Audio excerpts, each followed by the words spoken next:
Hello मेरे प्यारे बच्चों, मैं आर के चौरसिया। आपका जो होता है क्लास 11th की फिजिक्स आज से हम लोग स्टार्ट कर रहे हैं। हमारा एक छोटा सा चैनल है आर के फिजिक्स नाम से, तो आप उससे जो होता है सब्सक्राइब कर लीजिएगा। देखिए बेटा कि यहाँ पर हम लोग जो होता है कि 10th क्लास तक जो फिजिक्स पढ़ कर आए हुए हैं उससे थोड़ा सा डिफरेंस रहता है। हम लोग जो होता है क्लास 11th की physics unit and dimensional analysis से स्टार्ट कर रहे हैं।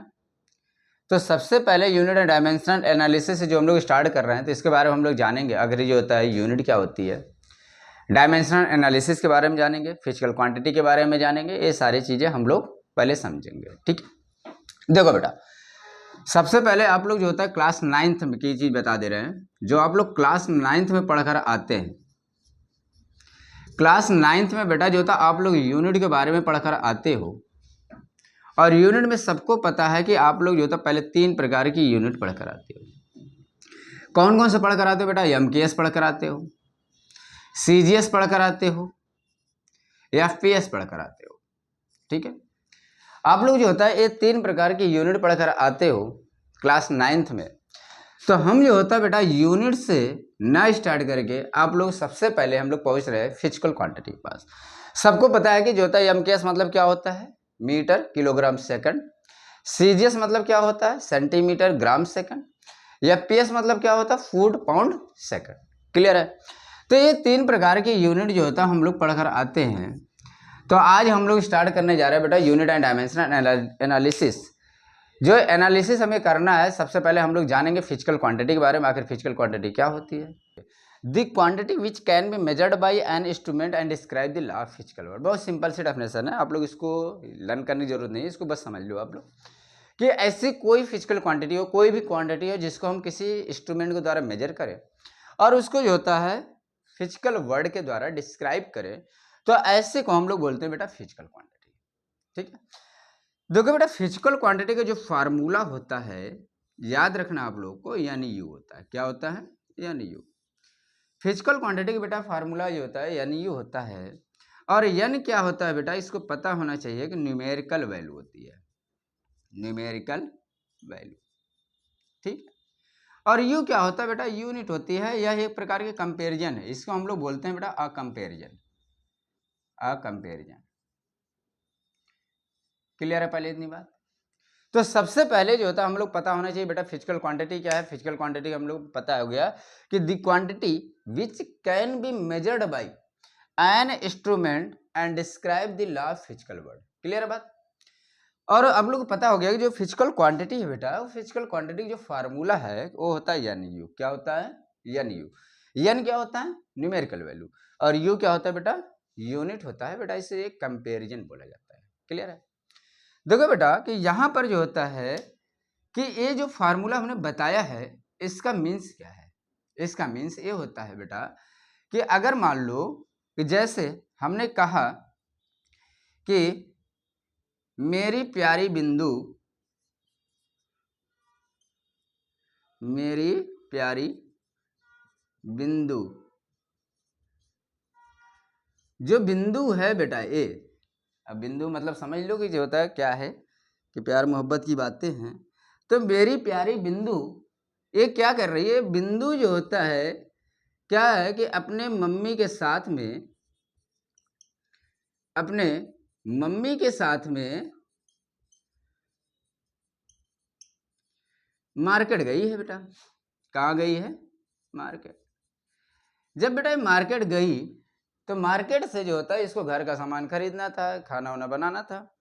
तो इसने अपने मम्मी से बोली, मेरी प्यारी बिंदु, जो हमारी बिंदु है, उसने जो होता बोली क्या कि जो होता है मम्मी ऐसा करते हैं कि जो होता है सब्जी कुछ खाने में बनाने के लिए है नहीं घर में, तो चलते हैं कुछ ले आते हैं। तो उसकी मम्मी ने बोली ठीक है चलो, कोई दिक्कत थोड़ी ना। तो इसने जो होता जब बेटा मार्केट पहुंची, बिंदु मार्केट पहुंची, तो ये क्या अपने मम्मी से कह रहे हैं, मम्मी ऐसा करो कि घर में क्या क्या नहीं है। तो मम्मी ने पूछा जब बिंदु से कि जो था घर में क्या क्या नहीं है, उसने बताया कि बेटा टोमेटो नहीं है, टोमेटो, टोमेटो नहीं है। ठीक है, पोटैटो नहीं है, तो इसने बताया कि मम्मी ऐसा है कि टोमेटो नहीं है, पोटैटो नहीं है, मिर्चा नहीं है, कुछ भी जो भी है सब्जी खरीदने गई है। तो यहाँ पर बेटा जो होता टोमेटो पोटैटो और मिर्चा तो है नहीं, जैसे उसने बताई अपनी मम्मी को। तो उसकी मम्मी ने कहा कि बेटा एक काम करो कि 10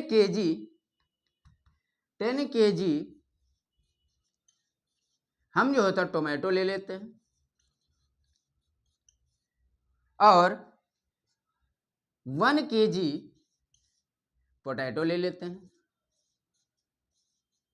ठीक है।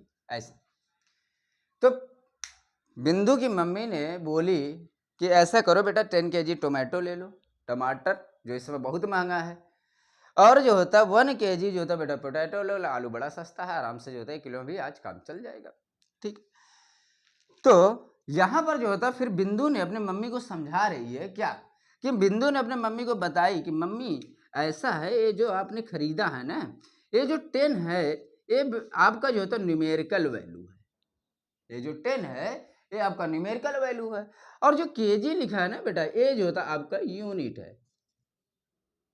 तो अब देखो बेटा कि जो होता जो फिजिकल क्वांटिटी है न्यूमेरिकल वैल्यू और यूनिट से मिलकर बनी हुई है। क्लियर हो गई बात, कि जो फिजिकल क्वांटिटी है बेटा ये न्यूमेरिकल वैल्यू और यूनिट से मिलकर बनी है।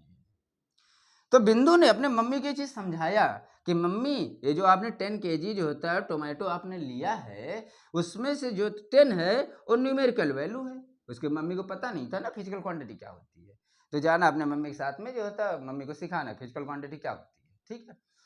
तो यहाँ पर देखो बेटा कि 10 जो होता है आपका न्यूमेरिकल वैल्यू बन गया और केजी जो बन गया आपकी यूनिट बन गई। तो उसी तरह जब जो होता है उसकी मम्मी ने कहा बेटा यहाँ तो सही है, यहाँ तो हमें समझ में आ गया, तुमने जो होता है ये चीज बता दिया कि जो होता है 10 जो होता है न्यूमेरिकल वैल्यू और केजी जो होता है यूनिट हो गई।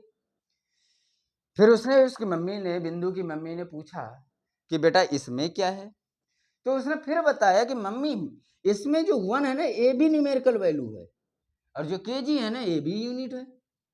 मम्मी को समझ में आ गई बात। तो अब यहां पर बात आ जाती है बेटा कि जैसे यहां पर हमने बताया, तो बात ये आती है कि इसका कहने क्या मतलब था, बिंदु ने अपने मम्मी को समझाना क्या चाहती थी कि जो भी फिजिकल क्वांटिटी है वह जो होता है न्यूमेरिकल वैल्यू और यूनिट से मिलकर बना हुआ है। वो अपने मम्मी को समझाना चाहते, उसके मम्मी को पता नहीं था फिजिकल क्वांटिटी क्या होती है। तो उसने अपने मम्मी को उसने समझा दी कि फिजिकल क्वांटिटी में मम्मी यही होता है कि अब हम लोग क्या करेंगे, अगर कोई सामान ले रहे हैं तो किसी न किसी इंस्ट्रूमेंट से मेजर करेंगे कि नहीं करेंगे, करेंगे, जाहिर सी बात है। तो यहाँ पर उसने जो होता है जब उसको तौलवाया होगा तराजू पे तौलवा कर लेकर आई होगी, तो उसने समझाई कि फिजिकल क्वांटिटी वह होता है जब किसी इंस्ट्रूमेंट के द्वारा उसको मेजर किया जाए या डिस्क्राइब किया जाए फिजिकल वर्ड के द्वारा, वही फिजिकल क्वांटिटी होता है। फिजिकल क्वांटिटी फार्मूला जैसे अभी हमने बताया वो क्या होता है बेटा, जो होता है यानी यू होता है, क्या होता है यानी यू होता है, ठीक है। पहले इतनी बातें समझ में आ गई, क्लियर है। अब देखो बेटा कि फिर जो होता बिंदु से रहा नहीं गया, बिंदु अपनी मम्मी को और अच्छी तरह समझाना चाह रही है। क्या समझाना चाह रही है कि अब मेरी प्यारी बिंदु ने ये शब्द बोला कि जो होता मम्मी आपको पता है, मम्मी कही क्या, तो मम्मी ने बोला, बिंदु ने बोला, मम्मी नहीं बोली है, बिंदु ने बोला है। तो बिंदु ने बोला कि मम्मी जो न्यूमेरिकल वैल्यू है ना ये यूनिवर्सली प्रोपोर्शनल यूनिट होता है। तो मम्मी ने कहा ये क्या तुम बता रही हो, पगलिया कहीं के, समझ गई। तो अब जो होता है फिर बिंदु अपनी मम्मी को समझाना शुरू करी कि मम्मी ये numerical value universally proportional unit क्यों बोला जा रहा है, इसलिए बोला जा रहा है कि अगर बेटा न्यूमेरिकल वैल्यू को बढ़ाई जाएगी तो यूनिट जो होता है ये कम होती जाती है। मम्मी बिंदु ने अपने मम्मी से बोला कि मम्मी अगर हम न्यूमेरिकल वैल्यू को बढ़ा देंगे तो यूनिट कम हो जाती है। मम्मी ने कहा ये कैसे, मम्मी को तो कुछ पता नहीं है, फिजिकल क्वांटिटी समझ गए लेकिन अभी इसके बारे में उनको नहीं पता था। अब उसने कहा मम्मी ये बताओ पहले, जब तुम जो होता है मान लो जीरा लेने जा रही हो, सामान खरीदने गई है सब्जी का, क्या लेने गई, जीरा। तो जब जीरा लेने गई तो जब जीरा आप लेने जाती हो तो कहती हो कि भैया बहुत महंगा जीरा है, आप ऐसा करो कि 100 ग्राम हमें जीरा दे दो, ठीक। तो उसकी मम्मी ने कहा ठीक है, तो बात सही है कि हम 100 ग्राम ही जीरा लेंगे। तो वहां पर जो होता क्या हुआ बेटा कि जो 100 ग्राम है 100 जो है ये तो जो होता है न्यूमेरिकल वैल्यू हो गया, और ग्राम जो होता है यूनिट हो गई। अब दिख रहा है कि यहाँ पर जो ग्राम है बेटा ये यूनिट हो गई। यहाँ पर आपको दिखाई दे रहा है कि 100 जो होता है बेटा ये न्यूमेरिकल वैल्यू है। ये क्या हो गई? Numerical value. और जो ग्राम है बेटा जो होता है ये तो आपकी यूनिट हो गई। बात सही है। तो बिंदु ने अपने मम्मी को समझाया कि मम्मी ये बताओ कि जब आपने जो होता है न्यूमेरिकल वैल्यू को बढ़ाया, देखो न्यूमेरिकल वैल्यू बढ़ गई ना, बढ़ गई। जब न्यूमेरिकल वैल्यू को बढ़ाया तो आपकी यूनिट क्या हो गई? कम हो गई। कम कैसे हो गई? जो एमकेएस यूनिट होती है बेटा ये बड़ी यूनिट होती है, जो सीजीएस यूनिट होती है बेटा ये छोटी यूनिट होती है, और जो एफपीएस यूनिट होती है बेटा ये भी छोटी यूनिट होती है। सबसे बड़ी यूनिट एमकेएस हो गई, उससे छोटी सीजीएस, उससे छोटी एफपीएस। अब यहाँ पर जो होता है मीटर किलोग्राम सेकंड आ रहा है, यहाँ पर जो होता है सेंटीमीटर ग्राम सेकंड आ रहा है, यहाँ पर फुट पाउंड सेकंड आ रहा है ना? बात सही है। तो पहले क्या इतनी बातें समझ में आई कि अब जो होता है कि मम्मी इससे सेटिस्फाई नहीं हुई, बेकार लग रहा है, मजा नहीं आ रहा है। अब देखो चल एक एग्जांपल और लेते हैं कि बिंदु ने अपने मम्मी से कहा ठीक है आपको समझ नहीं आ रहा, हम दूसरी तरह से समझाते हैं। समझाते कैसे? कि ऐसा करो कि आप 1000 ग्राम पोटैटो ले लो, 1000 ग्राम पोटैटो ले लो। तो मम्मी ने कहा बिल्कुल। तो मम्मी ने, उनको पता था कि 1000 ग्राम जो होता है 1 किलोग्राम बराबर होता है। अब जब 1 किलोग्राम लिखा गया, यहां पर देखो बेटा 1 किलोग्राम लिखा गया तो यूनिट तो बड़ी हो गई, न्यूमेरिकल वैल्यू क्या हो गई? कम हो गई। न्यूमेरिकल वैल्यू क्या हो गई? कम हो गई। तो यहां पर देखो जब बिंदु ने अपने मम्मी से कहा कि मम्मी ऐसा करो 1000 ग्राम पोटैटो लो, तो यहां पर देखो बेटा न्यूमेरिकल वैल्यू क्या हो गई? बढ़ गई, और ग्राम जो होता है जो यूनिट थी ये क्या हो गई बेटा? ये घट गई। ये क्या हो गई? घट गई। ठीक है, चलो बेटा पहले इतनी बातें समझ में आ गई आप लोग को कि समझिए ना। तो मेरी प्यारी बिंदु ने क्या कहा अपनी मम्मी से? जाकर पूछना, मेरी प्यारी बिंदु से पूछना कि मैं तुमने जो होता समझाया क्या मम्मी को? तो वो बहुत बढ़िया से अपनी मम्मी को समझा दी है कि मम्मी अगर जो होता आप जो होता है न्यूमेरिकल वैल्यू को बढ़ाओगी ना तो आपकी जो होता है यूनिट कम हो जाएगी। समझ गए? अब इसको हम लोग और कैसे लिख सकते हैं? देखो कि यहां पर लिखा जाता है बेटा कि N U equal to constant. क्या लिखा जाता है बेटा? N U equal to constant. यहां पर लिखा जाता है बेटा N U equal to constant, और इसका एक फार्मूला बन जाता है बेटा n1 u1 equal to n2 u2। Clear है बात? अभी इसकी जरूरत पड़ेगी बाद में, जब हम लोग जो होता है आगे पढ़ेंगे इसकी जरूरत पड़ेगी। क्लियर है बातें? तो ये आपका जो होता है कि पूरे फिजिकल क्वांटिटी को अभी हमने डिस्क्राइब किया। अब देखो बेटा कि बात सही है। तो फिर जो होता है कि यहां पर हम लोग पढ़ेंगे बेटा टाइप्स ऑफ फिजिकल क्वांटिटी। इतना नोट हो गया आपका? चलो आगे बढ़ते हैं, ध्यान से देखना। अब यहां पर हम लोग बात करते हैं बेटा टाइप्स ऑफ फिजिकल क्वांटिटी। किसी बात करेंगे? Types of physical quantity. चलो हेडिंग डालो बेटा, types of physical quantity.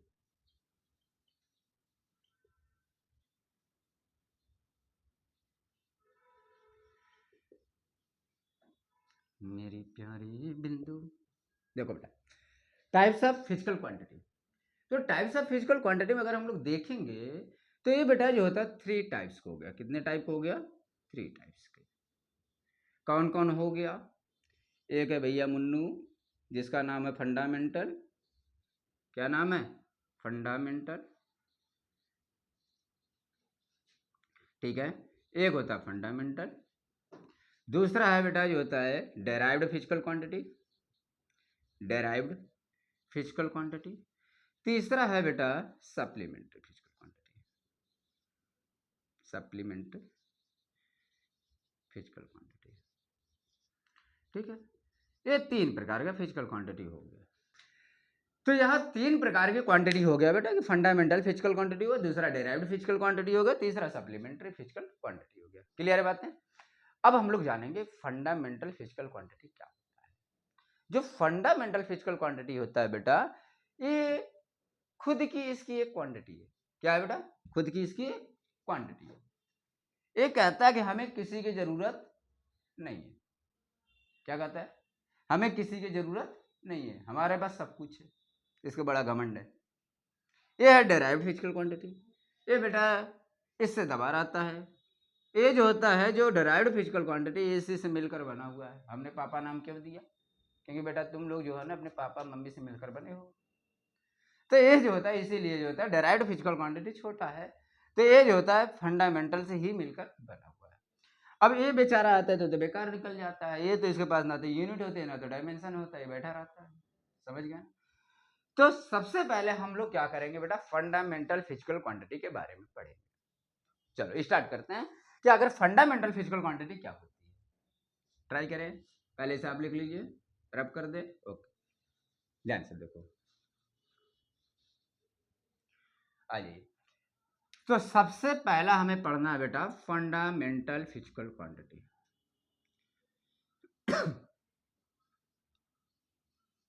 Fundamental physical, देखो बेटा जो फंडामेंटल फिजिकल क्वांटिटी होता है बेटा यह किसी अदर फिजिकल क्वांटिटी पर डिपेंड नहीं करता है। The quantity which do not depends on any other physical quantity. ठीक है, तो ऐसी क्वांटिटी बेटा जो होता है किसी भी फिजिकल क्वांटिटी पर डिपेंड नहीं करता है। तो हम लिख सकते हैं विच do not depends on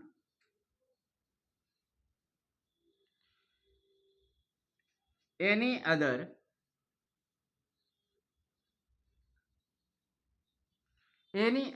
physical quantity।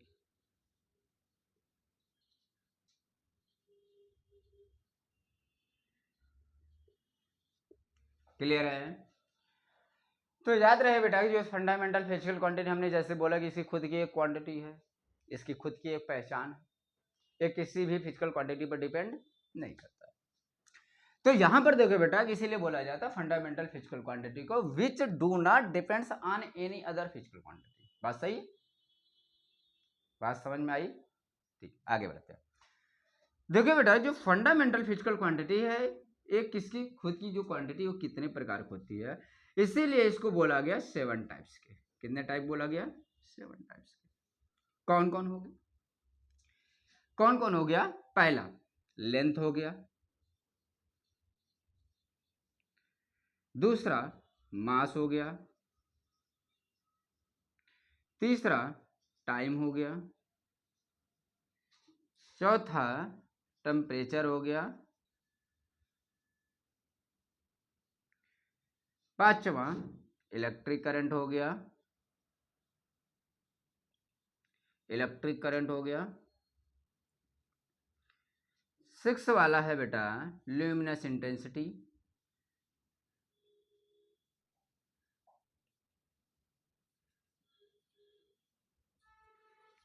7th वाला है बेटा अमाउंट ऑफ सब्सटेंस।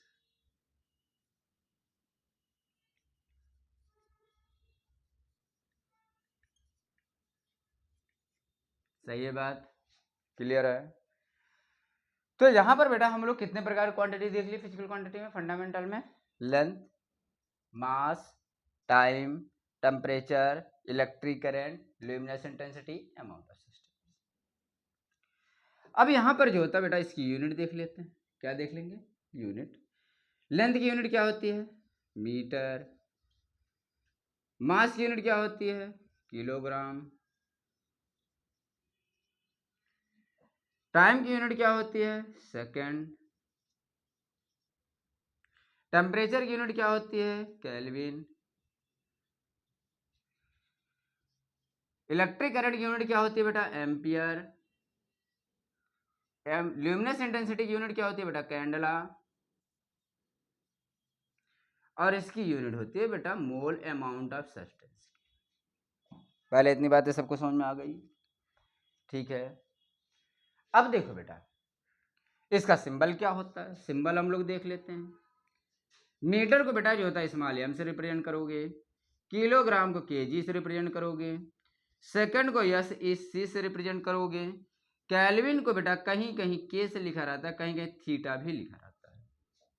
ठीक है, एम्पियर को बेटा जो होता है ए से रिप्रेजेंट करोगे, कैंडला को बेटा सी डी से रिप्रेजेंट करोगे, मोल को बेटा जो होता है एम ओ से रिप्रेजेंट करोगे। पहले बात समझ में आ गई? अब बता दो, जल्दी से बता दो, फंडामेंटल फिजिकल क्वांटिटी क्या होता है? We do not depend on any other physical quantity. अब जल्दी से आप लोग बताओ कि कौन कौन से हो गए बेटा फंडामेंटल में? Length, mass, time, temperature, electric current, luminous intensity, amount of substance. Clear बा? तो यहां पर देखो बेटा कि जो लेंथ है, लेंथ की यूनिट क्या हो गई? बताओ जल्दी। मीटर। मास की यूनिट किलोग्राम। टाइम की यूनिट सेकंड। टेम्परेचर की यूनिट केल्विन। इलेक्ट्रिक करंट की unit ampere. Luminous intensity candela. Amount of substance mole. Symbol बता दो, एम के जी सी सी के थीटा ए सी डी मोल। कविता पढ़ रहे हैं इधर देखो, समझ में आ गया? तो पहले इतनी बातें क्लियर हो गई है सबको? आगे ठीक है। अब हम लोग ये समझ गए बेटा जो था फंडामेंटल फिजिकल क्वांटिटी क्या होती है, बात क्लियर हो गई। तो फंडामेंटल फिजिकल क्वांटिटी यही है बेटा, which do not depends on any other physical quantity. कितने प्रकार पढ़ोगे? 7। कौन कौन से? Length, mass, time, temperature, electric current, luminous intensity, amount of substance, इसके सारे के यूनिट और सिंबल। क्लियर है? अब दूसरी बात आती है बेटा डेराइव्ड फिजिकल क्वांटिटी की। किसकी बात आती है बेटा? Derived physical quantity. जो डेराइव्ड फिजिकल क्वांटिटी है बेटा वो आखिर क्या होता है? ध्यान से देखना सब लोग, आगे देखो। देखो दूसरा है बेटा derived physical quantity. Derived physical quantity, जो डेराइव्ड फिजिकल क्वांटिटी शुरुआत में हमने बोला कि बेटा जो होता है ये पूरी तरह से फंडामेंटल से मिलकर बना होता है। किससे मिलकर बना होता है? फंडामेंटल से। क्या बोलोगे? फंडामेंटल। तो बेटा जो फंडामेंटल डेराइव्ड फिजिकल क्वांटिटी है तो इसको हम लोग लिखते हैं which are made up of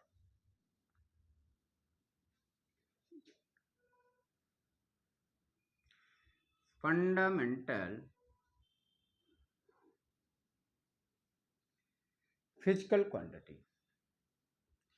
बेटा ये पूरी तरह से जो होता है फंडामेंटल फिजिकल क्वांटिटी से मिलकर बना होता है। किससे मिलकर बना होता है? फंडामेंटल से। एक ऐसी बात कर रहे हैं सर आप, गंदी बात है।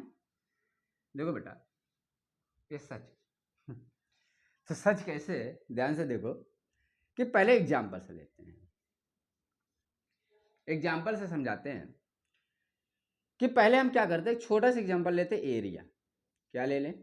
एरिया। एरिया क्या होता है बेटा? लेंथ इंटू ब्रीथ होता है।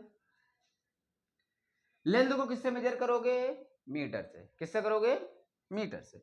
तो यहां पर लेंथ को मेजर करोगे मीटर से। अब बता ब्रीथ को किससे मेजर करोगे? किलोग्राम से ना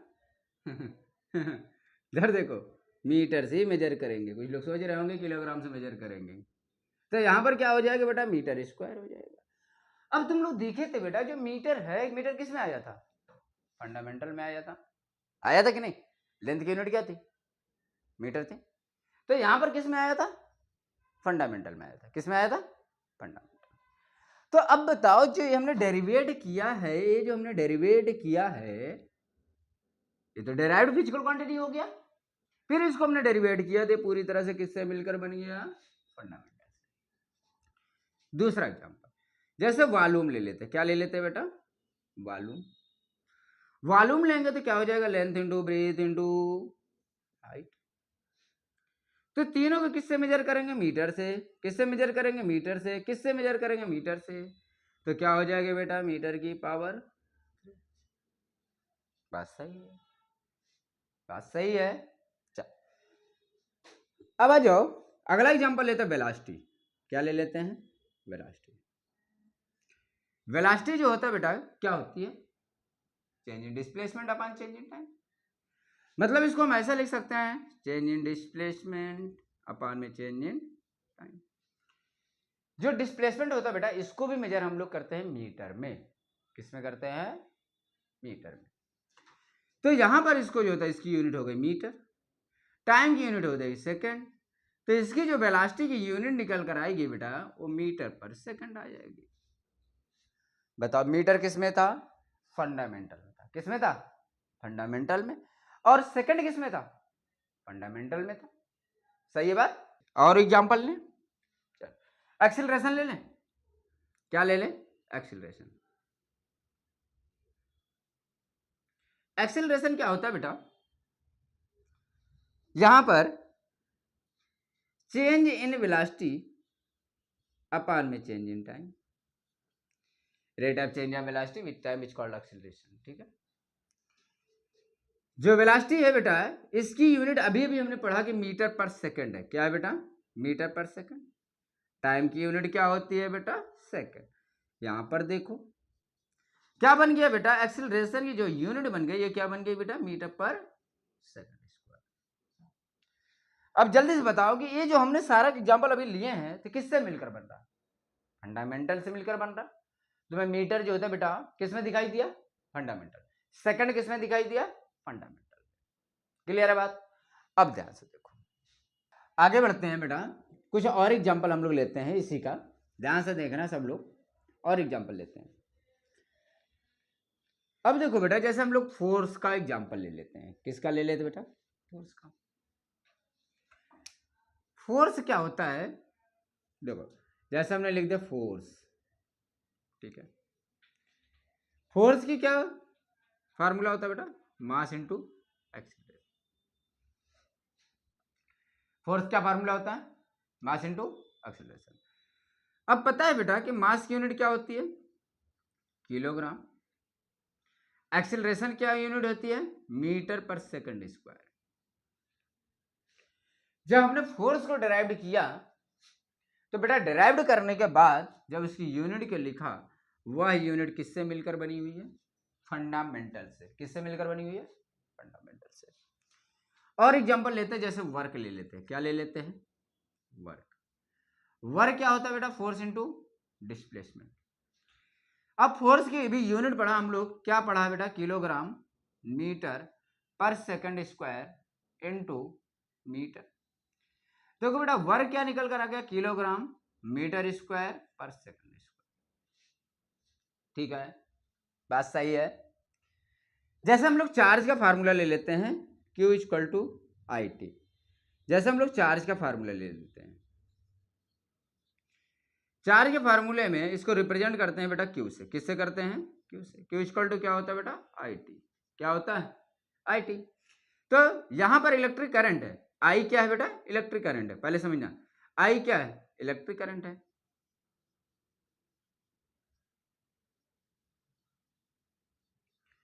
टाइम क्या है? ये टी क्या है बेटा? टाइम है। तो यहां पर इलेक्ट्रिक करंट की यूनिट क्या हो जाएगी बेटा? एम्पियर। क्या होती है? एम्पियर। टाइम क्या होता है बेटा? सेकंड। अब बताओ, जब हमने चार्ज को जो था डेराइव्ड किया तो किससे मिलकर बना? फंडामेंटल से मिलकर बना। सही है बात? सही है। तो ऐसे बेटा जो होता है बहुत सारे एग्जांपल आ जाते हैं जिसको हमें जो होता है देखना पड़ता है कि यहाँ पर जो है कोई भी चीज हम लोग पढ़ेंगे, अगर जो होता है डेराइव्ड फिजिकल क्वांटिटी पढ़ रहे हैं तो ये पूरी तरह से फंडामेंटल। बात क्लियर हो गई है?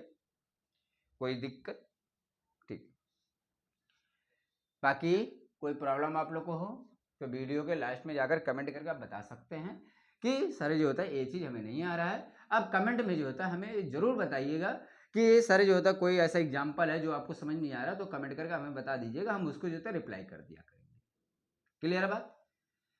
तो कोई भी डाउट रहे तो कमेंट में आप बता दीजिए करिएगा, हम पूरे कमेंट को देखेंगे और कमेंट को देखने के बाद आप लोग तक जो होता है वो सारी चीज़ें हम प्रोवाइड कराने की कोशिश करेंगे। ठीक है, चल अब यहां पर आती है बेटा सप्लीमेंट्री फिजिकल क्वांटिटी की बात। किसकी बात आती है? Supplementary physical. जो बेटा सप्लीमेंट्री फिजिकल क्वांटिटी है, सप्लीमेंट्री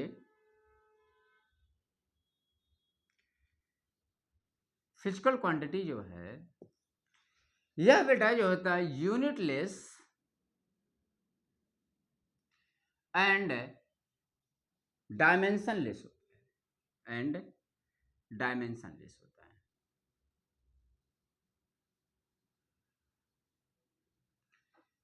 यह बेटा जो होता है यूनिटलेस एंड डायमेंशनलेस होता है।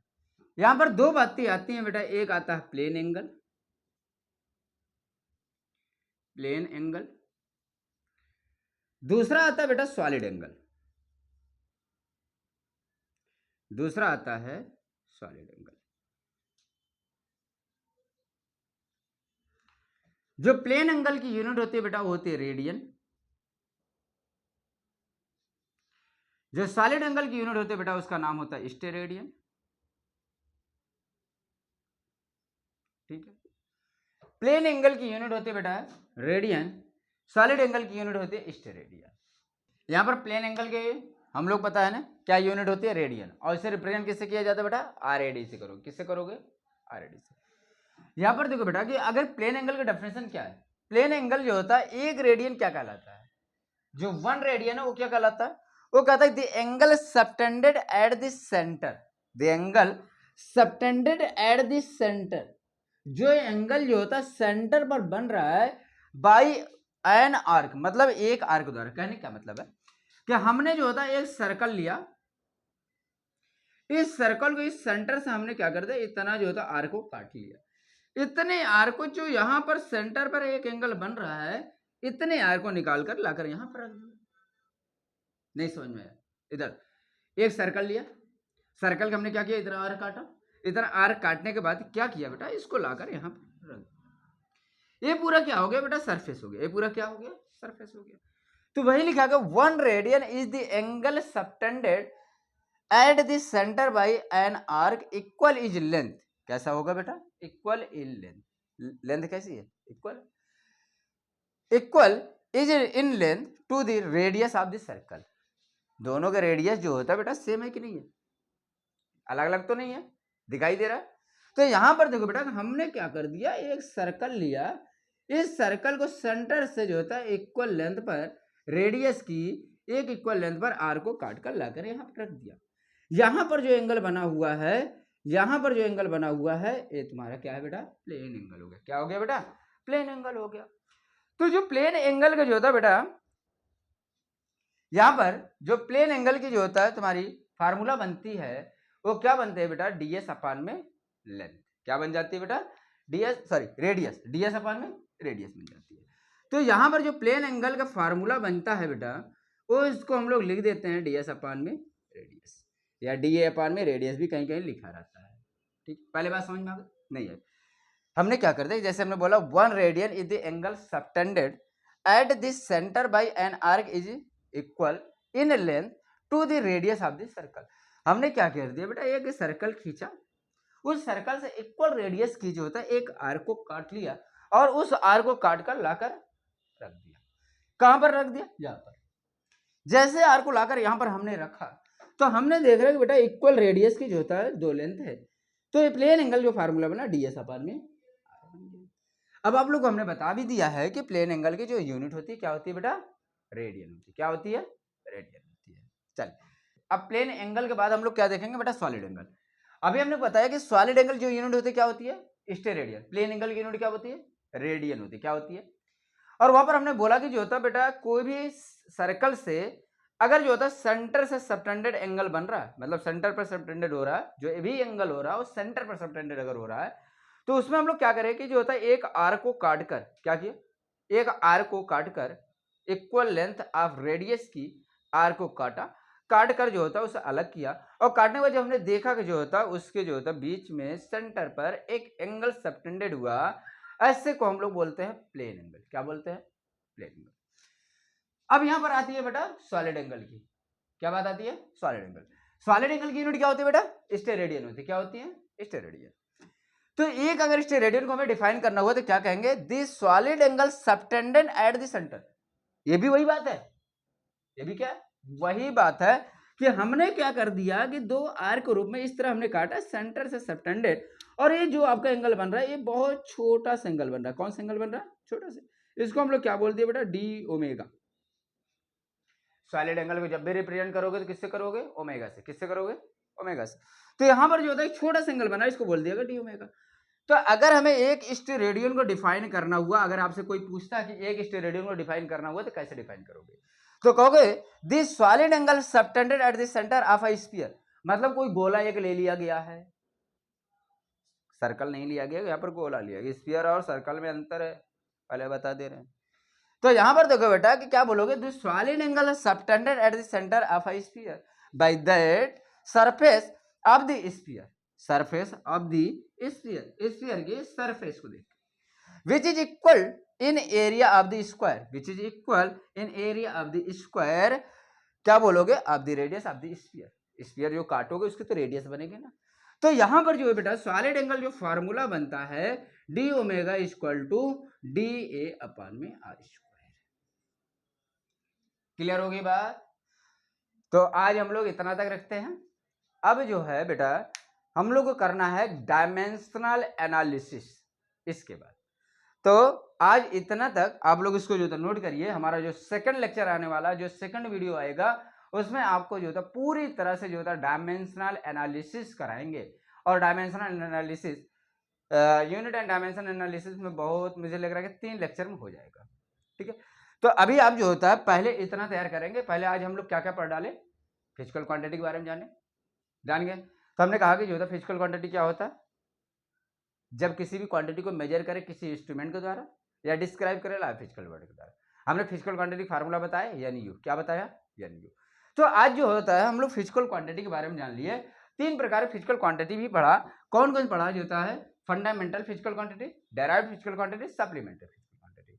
ठीक है, तो नेक्स्ट वीडियो में आपको पूरी डायमेंशनल एनालिसिस होगी और उसमें जो होता है पूरी डायमेंशन के बारे में हम बात करेंगे। तो अगर जो होता है आपको जो होता है ये वीडियो देखना है तो आप YouTube पे जो होता है कि यहाँ पर पहला पार्ट फर्स्ट, मतलब पार्ट फर्स्ट में आप डालेंगे क्या कि class 11th physics unit and dimensional analysis part first. ठीक है, तो आप इसको सर्च करिएगा, ये आपको वीडियो मिल जाया करेगा। फिर जो होता है दूसरा वीडियो जो होता है बता दिया जाएगा कैसे आपको मिलेगा। क्लियर है बात? तो आज इतना तक नोट कर लीजिए, फिर अगले लेक्चर मिलते हैं।